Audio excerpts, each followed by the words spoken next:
다 같이 말씀의 제목 함께 읽겠습니다. 시작. 하나님의 나라를 전파하다 라는 제목으로 말씀 전하겠습니다. 올 한 해 동안 46주에 걸쳐서 저는 사도행전을 설교를 했습니다. 오늘은 사도행전의 마지막 강해 시간입니다. 사도행전 1장부터 28장까지 쉬지 않고 계속 설교할 수 있도록 지혜 주시고 건강 주시고 또한 은혜 베풀어 주신 하나님께 감사드리고요. 사실 계속해서 한 성경을 묵상하고 설교를 듣는다는 것이 성도들에게 있어서도 상당한 부담이 될 수 있는데 묵묵히 잘 들어주셔서 성도 여러분들에게 감사드립니다. 자, 저는 이제 오늘 사도행전을 마무리하면서 사도행전 전체를 관통하는 몇 가지의 큰 주제에 대해서 함께 살피고 사도행전 강해를 마무리하겠습니다. 자, 먼저 우리는 지난 주일에 사도 바울이 드디어 로마에 도착했다라고 하는 내용을 함께 살펴보았지요. 바다에서 큰 풍랑을 만나 죽을 뻔한 위기를 여러 차례 겪었지만, 그리고 또한 삶의 위기를 여러 차례 겪었고 풍랑을 만났지만 하나님께서 사도 바울의 생명을 지키고 보존하여 주셔서 로마에 가게 하신 것처럼, 사실 2019년 12월 마지막 주일에 우리가 이곳에 나와 예배드리고 있는 것이 하나님께서 우리를 지키시고 돌보셨다라고 하는 증거가 아닐까 싶습니다. 뿐만 아니라 사도 바울이 로마로 입성할 때에 로마에 있던 성도들이 65km, 로마 시내에서 65km 떨어진 아비오 광장까지 나와서 사도 바울을 맞아주었고, 그리고 50km 떨어진 트레이스 타베느레라고 하는 그곳까지 성도들이 마중을 나와서 그에게 격려하고 힘을 실어 주었던 것을 우리는 지난 주일에 함께 묵상을 했습니다. 자, 그는 성도들의 격려에 힘입어서 로마에 들어갔습니다. 당당히 들어갔습니다. 자유의 몸은 아니었지만 비록 죄수의 모습으로 로마에 들어가기는 했지만 하나님께서 그가 그렇게 가고 싶어 했던 로마에 도착할 수 있는 은혜를 베풀어 주셨습니다. 자, 이렇게 로마에 도착한 사도 바울은 오늘 본문 30절을 보면 2년 동안 한 집에 머물게 됩니다.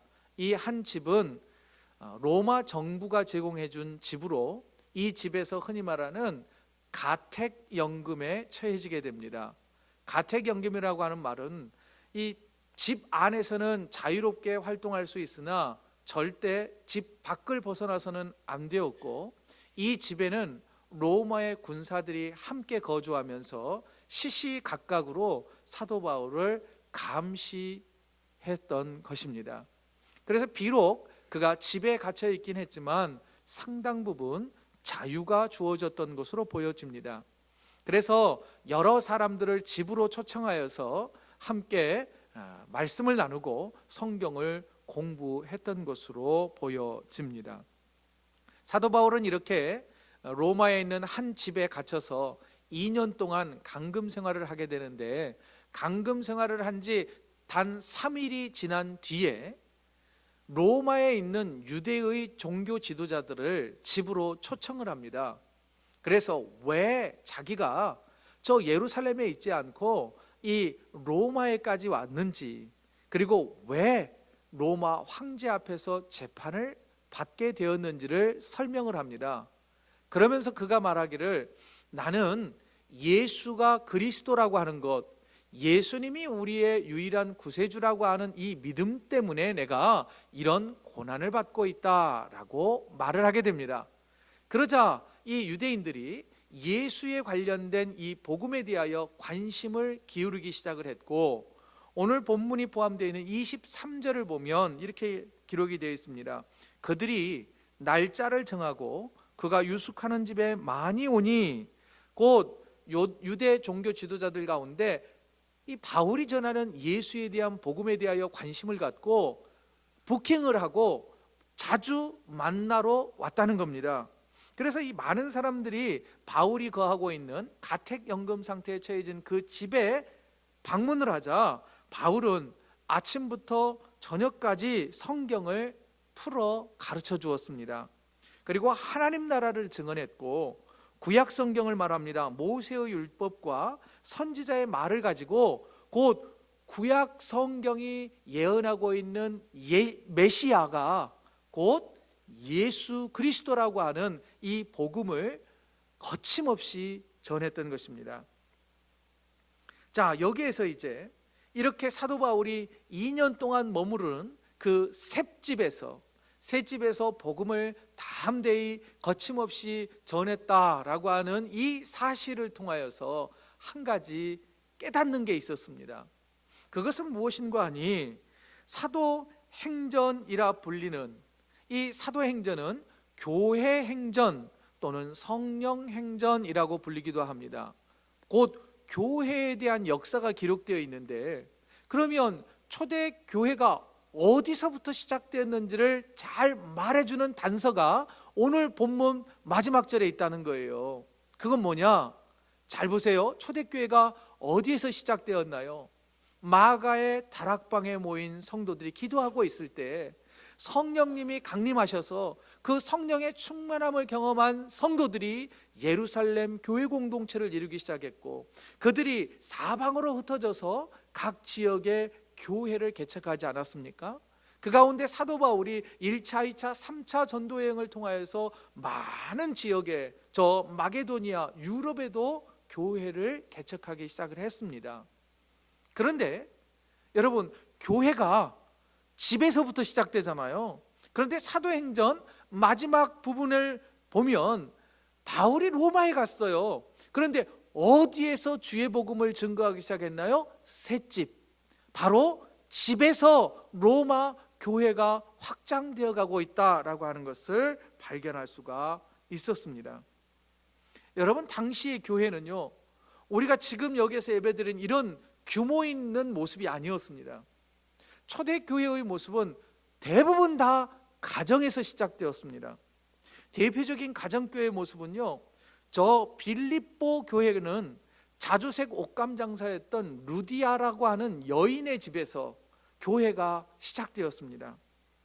그리고 고린도 교회는 천막업자였던 브리스길라와 아굴라 부부의 집에서 고린도 교회가 시작되었다는 것을 기억하시기 바랍니다.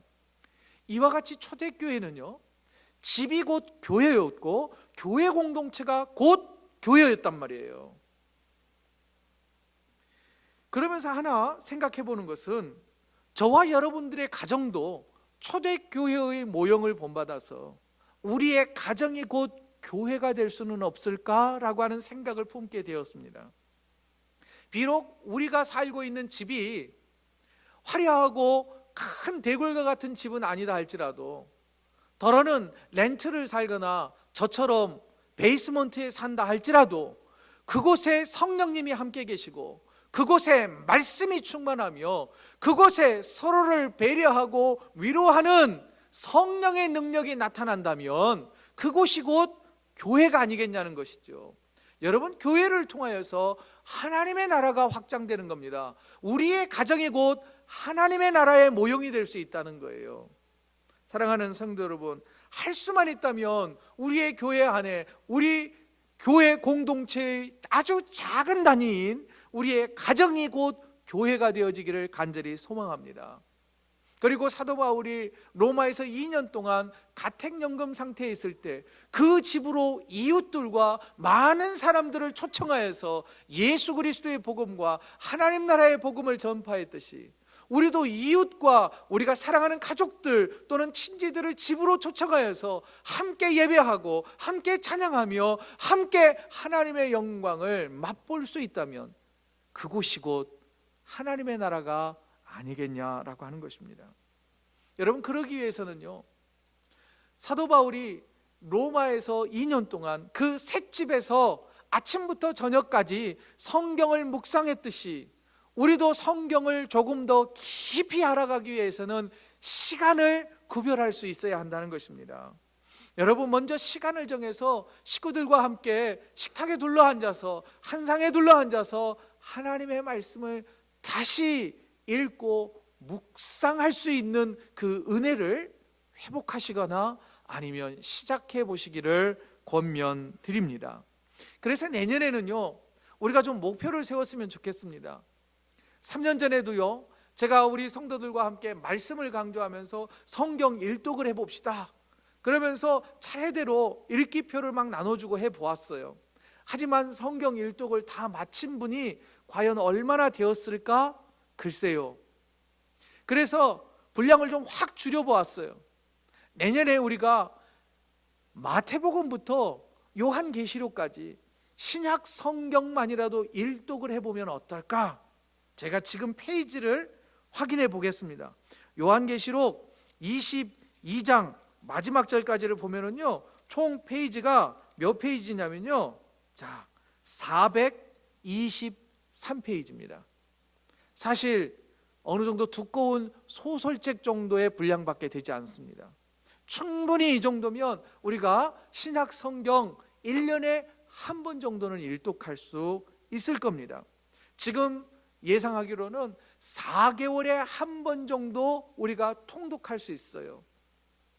4번을 읽을 수 있단 말입니다. 4번은 안 되더라도 최소한의 신약 성경 한 차례 정도는 우리가 처음부터 끝까지 좀 읽어낼 수 있는 새해가 되기를 간절히 소망합니다. 그리고 또한 교회에서 나눠드린 달력 다들 집으로 가져가셨는지요? 특별히 여러분, 탁상 달력 말고요, 벽걸이 달력을 꼭 받아가시기 바랍니다. 오늘 혹시 가져가지 않으신 분이 계시다면 꼭 가져가셔서 벽에 걸어 놓으세요. 여러분, 벽에 보면은요, 말씀이 새겨져 있어요. 그 말씀에는요, 우리가 매월 한 구절씩 굉장히 짧은 성경 구절을 이 달력에 기록되어 있는 그걸 좀 암송해 보기를 원합니다. 1월 달에 메시지는 뭐냐면요, 그림을 하나 보실래요? 우리 김 목사님이 예쁘게 디자인을 해주셨어요. 저거를 카톡 바탕화면에 깔 수 있는 그 사이즈로 만들어 놓은 거예요. 다음 주에 여러분들에게 다 파일이 공유가 될 겁니다. 말씀에는 이렇게 돼 있어요. 주 여호와여, 주는 나의 등불이시니 여호와께서 나의 어둠을 밝히시리이다. 사무엘하 22장 29절 말씀. 아멘. 여기까지 딱 해야 돼요. 우리가 이걸 가지고 매주 이 말씀을 우리가 설교 전에 암송할 겁니다. 그러면 최소한 1년에 성경 12구절은 암송할 수 있게 될 겁니다. 주 여호와여, 주는 나의 등불이시니 여호와께서 나의 어둠을 밝히시리이다. 여러분, 이 말씀이 신년 한 달 동안에 우리를 이끌어가는 말씀이 될 것입니다. 그뿐만 아니라 여러분, 다 같이 한번 타이틀을 읽어보세요. 저를 따라 하시면 됩니다. 온 가족이 3355. 한 번만 더요. 한 번만 더요. 온 가족이 3355. 이게 뭐냐면요, 아침, 점심, 저녁 하루 3번 5분씩 성경을 읽거나 기도하거나 찬송하자는 거예요. 여러분, 온 가족이 3355 찬송과 기도와 성경 말씀에 붙들려 산다면 우리의 가정은 변화될 겁니다. 그런 가정 위에 하나님의 축복이 임할 것입니다. 사랑하는 성도 여러분, 사도 바울이 전한 하나님의 나라는요, 크고 화려한 것이 아니었습니다. 하나님의 나라는 가정부터 이루어질 수 있습니다. 우리의 가정이 말씀과 기도와 찬양으로 가득할 때에 하나님의 나라를 경험하게 될 것입니다. 사도행전을 마무리하면서 두 번째 우리가 마음에 새길 것이 있습니다. 본문 31절을 보지요. 31절 다 같이 한번 읽겠습니다. 시작. 하나님의 나라를 전파하며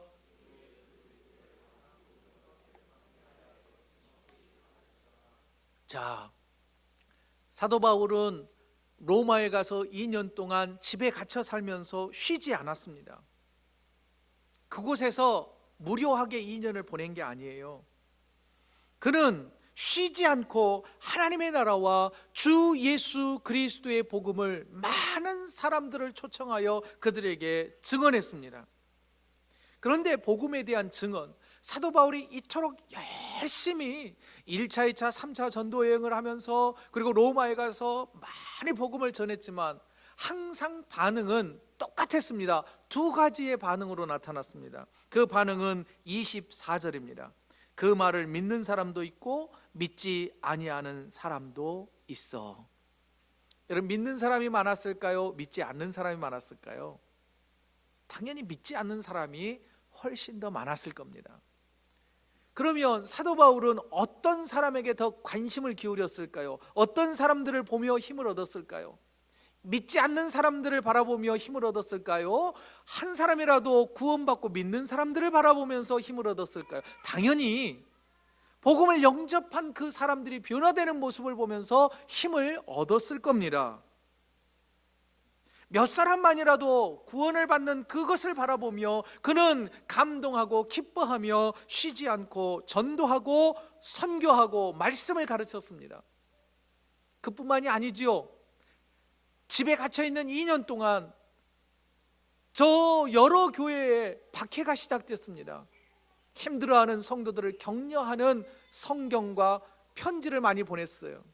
그래서 옥에 갇혀 있을 때 쓰여진 성경이라 그래서 옥중서신이라고 그러는데, 사도 바울은 에베소서와 빌립보서와 골로새서와 빌레몬서 이 4권의 옥중서신을 지역에 있는 박해받는 성도들에게 많이 보냅니다.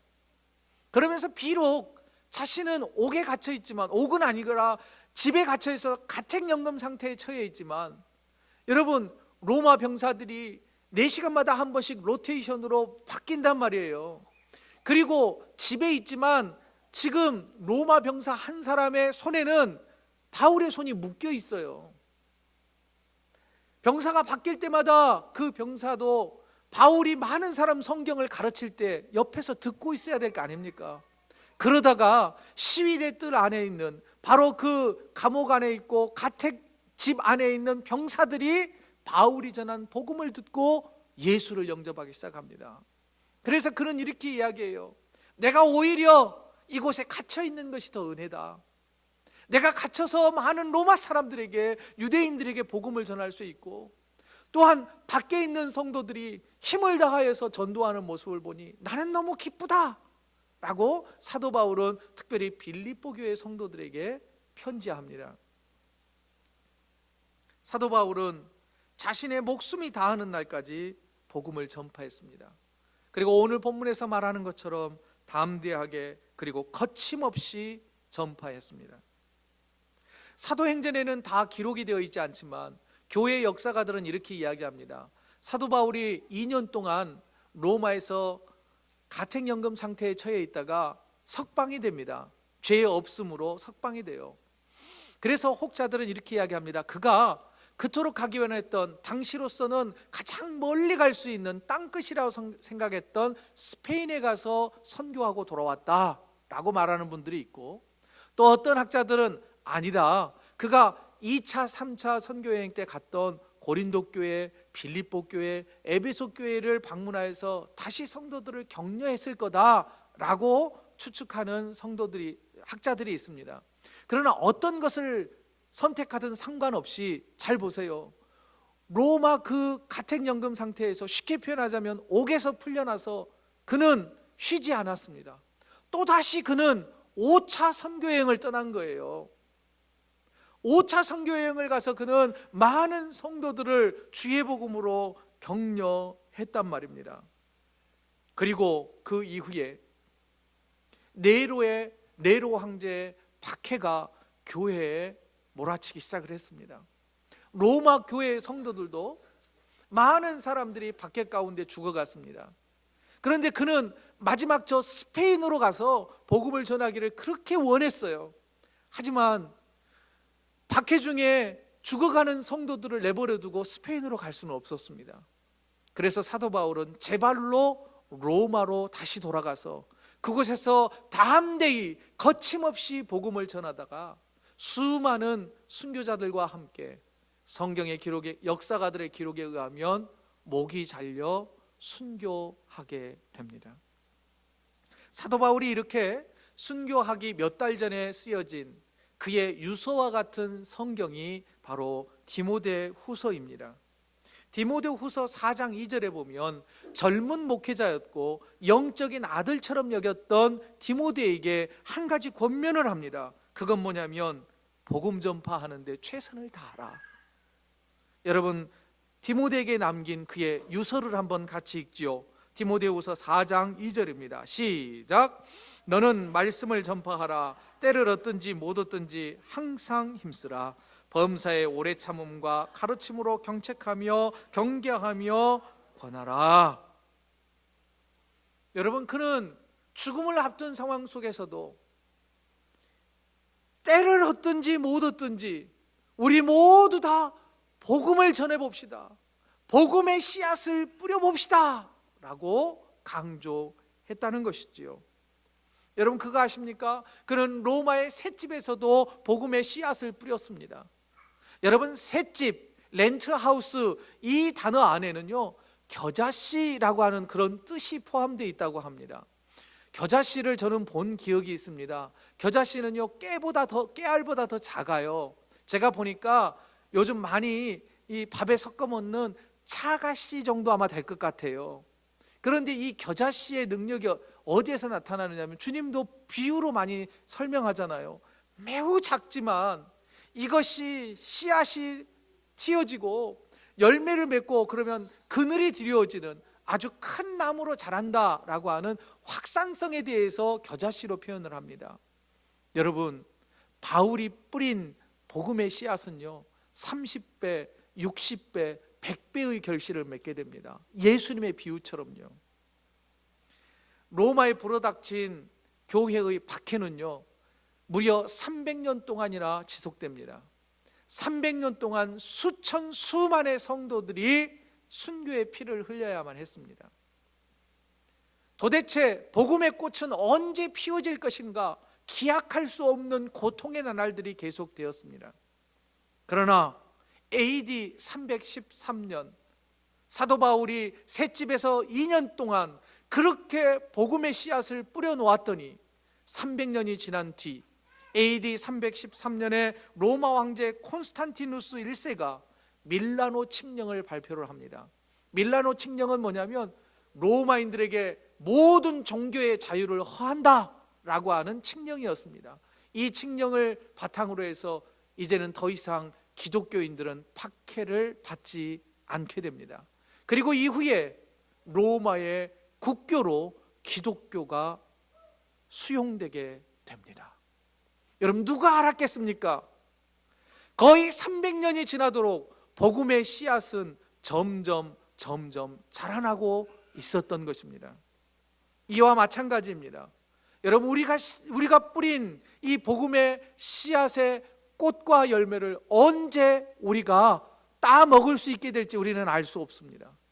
그러나 사도 바울이 그랬듯이 우리에게 맡겨진 복음 전파의 사명을 우리도 묵묵히 감당해서 눈물 흘리며 때를 얻든지 못 얻든지 열심을 다하여 우리도 복음을 전파하는 사명을 감당할 수 있어야 하겠습니다. 그러면 여러분, 어떻게 복음을 전파해야 될까요? 오늘날처럼 기독교 신앙에 대한 비판과 반감이 많은 이 시대에 어떻게 하면, 어떤 방법으로 예수의 복음을 효과적으로 전파할 수 있을까요? 저는 예수님께서 제자들에게 당부하신 말씀에서 하나의 모델과 샘플을 찾을 수 있었습니다. 예수님은 제자들에게 이렇게 말씀하셨습니다. 너희는 세상의 소금이다. 너희는 세상의 빛이다. 소금과 빛이 되라가 아닙니다. 이미 우리는 세상의 빛과 소금이다 라고 말씀하셨습니다. 그리고 이어지는 말씀에 이렇게 말씀하셨습니다. 마태복음 5장 16절 말씀입니다. 우리 다 같이 읽지요. 시작. 이같이 너희 빛이 사람 앞에 비치게 하여.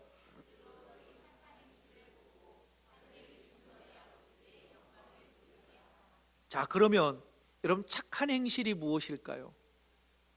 물론 저마다 착한 행동이 무엇인지 다 기준이 다를 수 있습니다.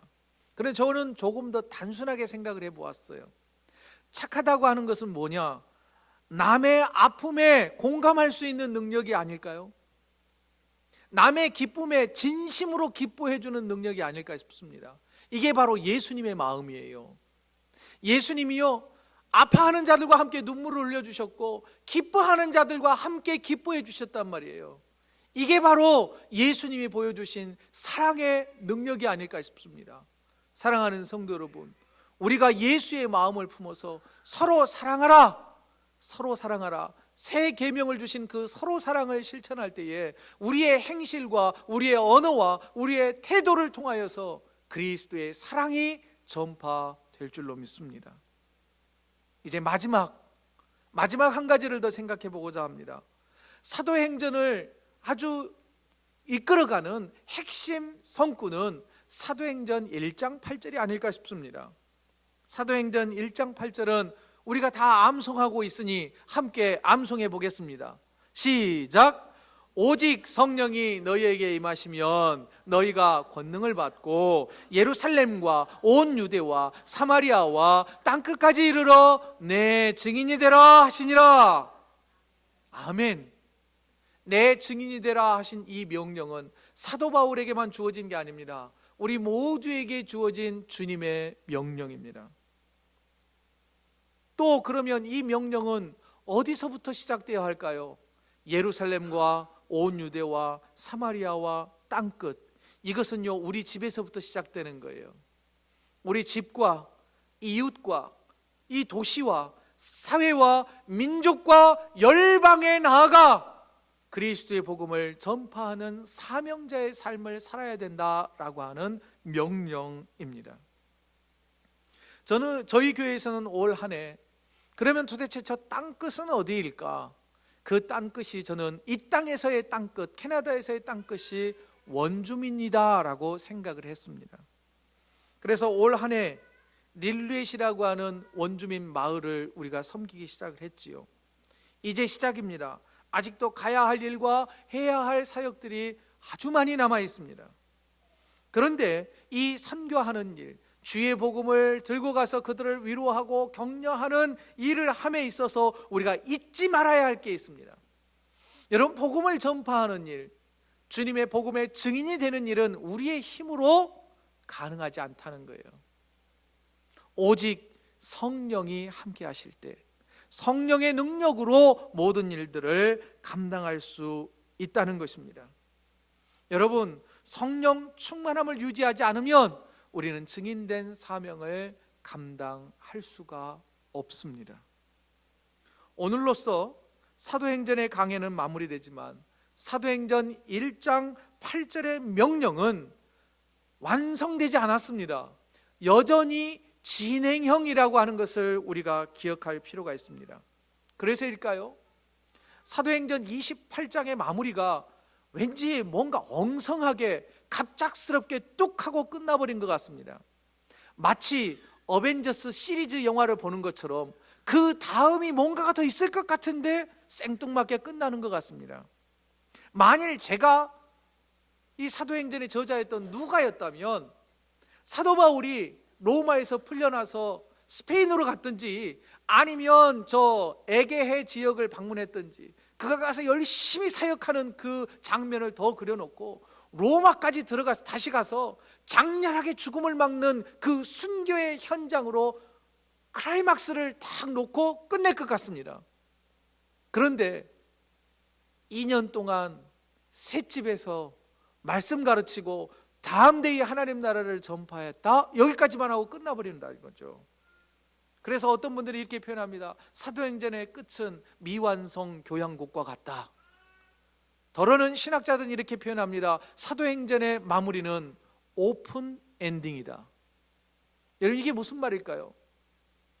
이 말은 사도행전 28장 그 다음 29장의 기록은 저와 여러분들의 신앙의 발걸음의 기록이 기록되어져야 한다는 것입니다. 저와 여러분의 신앙의 발자취가 사도행전 29장 1절부터 시작된다는 것이죠.